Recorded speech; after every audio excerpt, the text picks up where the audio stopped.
بسم الله والصلاة والسلام على رسوله الكريم.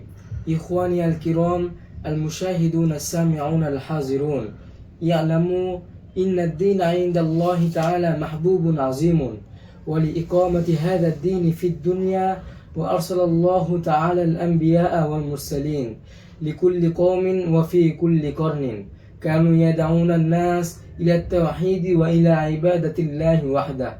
مثلا وإلى عاد أخاهم هودا وإلى ثمود أخاهم صالحا قال يا قوم اعبدوا الله ما لكم من إله غيره، وإلى مدين أخاهم شعيبا، وأرسل نبينا محمدا صلى الله عليه وسلم إلينا وهو خاتم النبيين ولا نبي بعده، كما قال النبي صلى الله عليه وسلم أنا خاتم النبيين لا نبي بعدي. فلذلك تحملت علينا الدعوة إلى الدين، وإن شاء الله نحن مستعدون جميعا لحمل هذه الدعوة وراضون بها. وقد وعد الله تعالى للداعي إلى الله أجرا عظيما ورزقا واسعا. عن أبي هريرة رضي الله عنه قال قال رسول الله صلى الله عليه وسلم لا يجتمع على عبد غبار في سبيل الله ودخان جهنم أبدا. وقال النبي صلى الله عليه وسلم لغدوة في سبيل الله أو روحة خير من الدنيا وما فيها، متفق عليه. ويوم في سبيل الله خير من 1000 يوم فيما سواه. فهل أنتم مستعدون لهذا العمل المبارك يا إخوة؟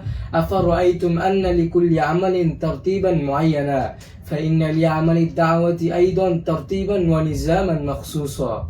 تنقسم الجماعة قسمين: جماعة تسعى داخل المسجد، جماعة تسعى خارج المسجد.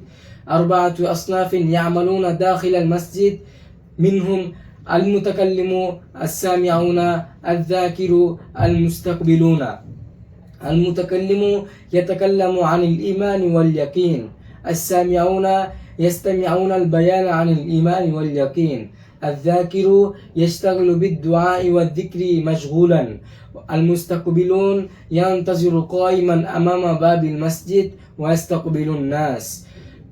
جماعة تسعى خارج المسجد ولهم أيضا 4 أصناف، منهم راهب قائد، المتكلم إخوة المأمورون أمير الجماعة، راهب قائد يرشد الطريق ويأتي بالناس فارغين من أشغالهم إلى الأخ المتكلم، والأفضل أن يكون من أهل الحي.